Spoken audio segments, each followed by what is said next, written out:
ঘানার জাতীয় দলের প্লেয়ারকে সই করিয়ে নিল ইস্টবেঙ্গল। দুর্দান্ত মানের কোচ কিন্তু এলো। তো নমস্কার বন্ধুরা, welcome to ST unique sports. বন্ধুরা, এই ভিডিওতে আমরা কথা বলবো আইএসএল নিয়ে বেশ কিছু ইন্টারেস্টিং ট্রান্সফার আপডেট নিয়ে, যেখানে কিছু অফিসিয়াল আপডেট রয়েছে, ইস্টবেঙ্গল দল নিয়ে আলোচনা রয়েছে, তার সাথে সাথে সিএফএল নিয়েও কিন্তু আমরা কথা বলে নেব এই ভিডিওতে।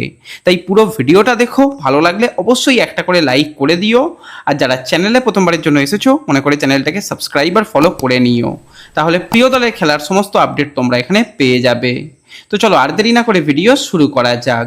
তো সবার প্রথম যদি আমরা কথা বলি সিএফএল নিয়ে, তো প্রথম ম্যাচে সিএফএলেও কিন্তু মোহনবাগান সুপার জায়েন্ট তারা একটা ভালো ম্যাচ উপহার দিয়েছে, খুব ভালো ফুটবল, বিশেষত সায়ন ব্যানার্জির খেলা অসাধারণ লাগলো। প্রথম ম্যাচের man of the match Sayan, যেরকম গোল করেছে সেই রকম কিন্তু জোড়া গোল করিয়ে প্রথম ম্যাচেই কিন্তু প্লেয়ার অফ দ্য ম্যাচ হয়েছে সায়ন ব্যানার্জি।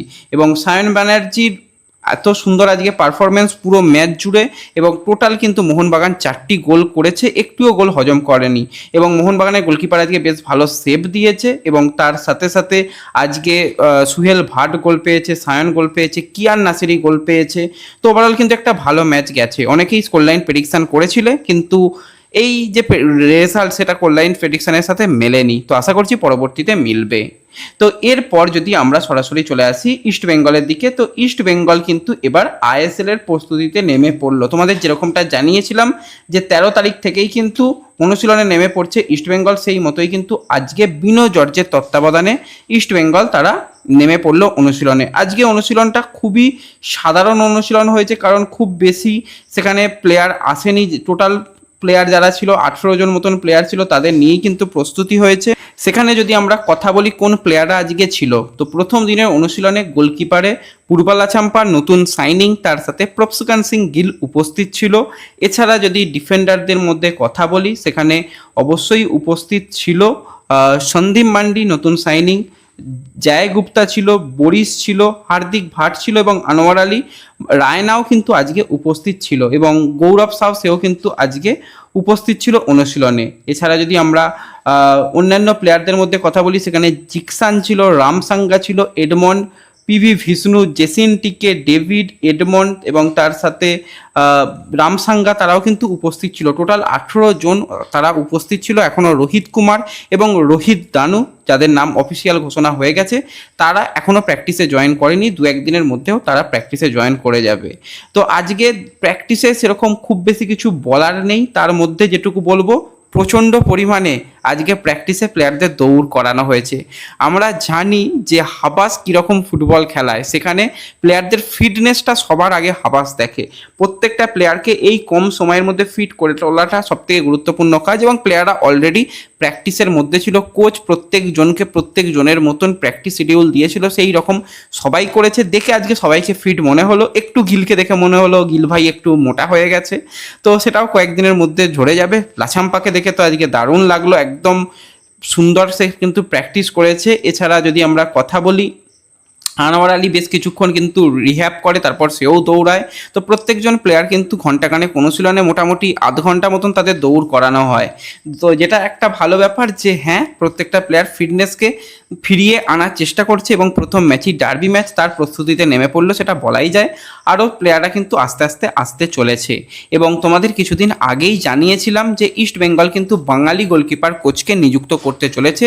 সেটা আর অন্য কেউ নয়, সুভাশিস রয়চৌধুরী। তো সুভাশিস দাকেও কিন্তু আজকে প্রথম দিনের অনুশীলনে ইস্ট বেঙ্গলের গোলকিপার কোচ হিসাবে দেখা গেছে। এছাড়া মেডিকেল টিমের যারা ছিল, ফিজিও থেকে শুরু করে সবাই, তাদের কোনো রকম পরিবর্তন হয়নি, সেই মেডিকেল টিমই কিন্তু রয়েছে। এবং প্রথম দিনের অনুশীলন বেশ ভালোই লাগলো। এবার যেটা ব্যাপার, দেবজিৎ মজুমদার, তার তো কন্ট্রাক্ট শেষ হয়ে গেছে, তাকে অনুশীলনে দেখা যায়নি। নন্দকুমার জেরি, তাদেরও কন্ট্রাক্ট শেষ হয়ে গেছে, তারাও অন্য দলে যাবে। এবং তোমাদের কিছুদিন আগেই জানিয়েছিলাম প্রভাত লাকড়া, সেও কিন্তু ইস্ট বেঙ্গলের সঙ্গে খুব সম্ভবত আর কন্টিনিউ করবে না, তার অফিসিয়াল চুক্তি শেষ হয়ে গেছে। তো এই 28 বছর বয়সী বাঙালি লেফট ব্যাক বা রাইট ব্যাক পজিশনেও খেলতে পারে। সে কিন্তু আবার তার পুরাতন দল, তার প্রাক্তন দল জামশেদপুরে কিন্তু 2 বছরের নতুন করে চুক্তি সাইন করতে পারে বলেই শোনা যাচ্ছে। অফিসিয়াল কনফার্মেশন এখনও আসেনি। সব কিছু ঠিকঠাক থাকলে আসন্ন মরশুমগুলোতে প্রভাতকে আরও একবার আমরা জামশেদপুরের জার্সি গায়ে দেখতে পাবো। এবং এর সাথে সাথে আমরা যদি একজন কোচকে নিয়ে কথা বলি, তো সেক্ষেত্রে একজন কোচ কিন্তু এবার আইএসএলে আসছে, যথেষ্ট হাই প্রোফাইল কোচের নামটা ভাই ভীষণ ভীষণ কঠিন। তো সেই কোচ হচ্ছে একজন গ্রিসের কোচ, তো পাবলোস ডারমিন্টিজিস। তো এইরকমই একটা কঠিন নাম। তো সেই 57 বছর বয়সী একজন কোচ, সে কিন্তু গ্রিসের কোচ, এবার পাঞ্জাব এফসিতে অফিসিয়ালি চুক্তি সাইন করেছে। এবং তার যদি কোচিং কেরিয়ার নিয়ে কথা বলা হয়, তার কোচিং কেরিয়ারে সে কিন্তু বেশিরভাগ সময় গ্রিসের টপ টায়ার লিগে, সেকেন্ড টায়ার লিগে কোচিং করিয়েছে এবং যথেষ্ট ভালো সাকসেস রেট রয়েছে তার। যদি টোটাল ক্লাব কেরিয়ারে কোচিংয়ের দিকে তাকানো যায়, সেখানে কিন্তু সে 537টা ম্যাচ দলগুলোকে খেলিয়েছে এবং সেখানে টোটাল 258টা জয়, 135টা ড্র আর মাত্র 144টা হার। অ্যাভারেজ উইনিং পার্সেন্টেজ নিয়ে আসছে সে 48% তার উইনিং পার্সেন্টেজ। তো একটা দারুণ প্রোফাইলের কিন্তু বিদেশি কোচকে পাঞ্জাব সাইন করিয়ে নিয়েছে। অফিসিয়াল কনফার্মেশন এসে গেছে। আমি তো এই কোচটার দিকে নজর রাখবো। কোচটা যেমন ইউথ প্লেয়ারদের নিয়ে কাজ করতে ভালোবাসে, তার সাথে সাথে বিদেশি চয়ন কিন্তু টপ ক্লাস বিদেশি চয়ন। আমরা পাঞ্জাবকে দেখেইছি যে যথেষ্ট ভালো মানের প্লেয়ার নিয়ে আসে। সেখানে মাধিতালাল বা যদি আমরা কথা বলি ড্র্যানি র্যামিরেজ, ফুলকা ভিদালের মতন ভালো ভালো মানের বিদেশি প্লেয়ার পাঞ্জাব নিয়ে এসেছে। তো এই সিজনেও শোনা যাচ্ছে তাদের বেশ কয়েকটা বিদেশি প্লেয়ার অলরেডি সাইনও হয়ে গেছে। তো সেই দিকে নজর থাকবে পাঞ্জাব কি মানের বিদেশি প্লেয়ার নিয়ে এসে তাদের দলকে সাজায়। এবং এরপর যদি আমরা একজন ইন্ডিয়ান প্লেয়ারকে নিয়ে কথা বলি, তোমাদের সর্বপ্রথম আমরা জানিয়েছিলাম যে 19 বছর বয়সী ভারতীয় ডিফেন্ডার পরমবীর সিং, সে কিন্তু পাঞ্জাব ছেড়ে এবার নতুন গন্তব্য নর্থ ইস্টে সাইন করেছে। মোহনবাগান চেষ্টা করলেও সে মোহনবাগানে এই মুহূর্তে হচ্ছে না। তো এই দুর্দান্ত মানের প্লেয়ারকে কিন্তু এবার অফিসিয়াল ঘোষণা করে দিয়েছে নর্থ ইস্টের জার্সি গায়ে কিন্তু আমরা পরমবীরকে আসন্ন মরশুমগুলোতে খেলতে দেখবো। এটা কিন্তু একটা খুব ভালো ডিল হয়েছে। পরমবীর যেন গেম টাইম পায়, সেটা সবথেকে দেখার ব্যাপার হবে। সে যদি গেম টাইম পায়, নিজের যা কোয়ালিটি রয়েছে সেটা দিয়ে সে অবশ্যই ভালো পারফরমেন্স করতে পারবে। এবং ইউসুফ এজেজারির তার কিন্তু এবার official thank you post East বেঙ্গলের সোশ্যাল মিডিয়ার তরফ থেকেও এসে গেল। গোল্ডেন বুট জিতে এসেই ইস্ট বেঙ্গলকে ট্রফি দিয়েছিল কিন্তু এই ইউসুফ এজেজারি।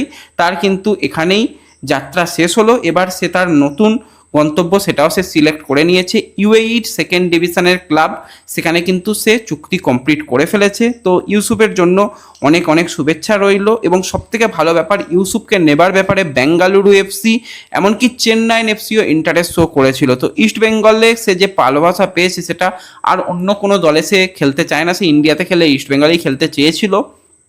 সেই যে প্রস্তাব, সেগুলোকে সে রিজেক্ট করে সে অন্য একটা লিগে সেখানে সাইন করেছে।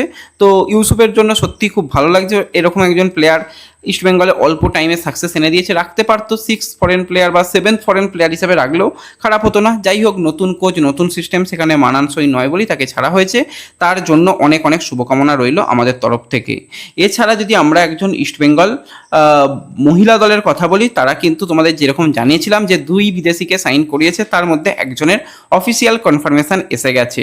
এছাড়া বেশ কিছু ইন্ডিয়ান প্লেয়ারকেও সাইন করেছে, সেই আপডেটও শেয়ার করব। তো অ্যান্থনি অ্যান্ড্রিউস কিন্তু একজন সেরা মানের প্লেয়ারকে নিয়ে এসেছে। তো সেই প্লেয়ার হচ্ছে ঘানা জাতীয় দলের, উমেন্স জাতীয় দলের প্লেয়ার, তাকে সাইন করা হয়েছে করিমা আবদুল্লাই। তো এই করিমার যদি আমরা কথা বলি, সে মূলত স্ট্রাইকার পজিশনের প্লেয়ার এবং অবশ্যই ইস্টবেঙ্গলের মহিলা দলে তোমরা দেখেছো তার স্ট্রাইকাররা কি পারফরমেন্স করেছে। সেখানে ফাজিলার কথা বলতে হয়, তার সাথে এই করিমা জুটি আমি দেখার জন্য অপেক্ষা থাকবো। এবং ইস্টবেঙ্গলের মহিলা দলও এএফসি টুর্নামেন্ট কিছুদিন বাদে থেকেই খেলবে। তো খুব তাড়াতাড়ি কিন্তু এই করিমাদের নিয়ে আসার চিন্তাভাবনায় রয়েছে ম্যানেজমেন্ট, সেই কাজও চলছে।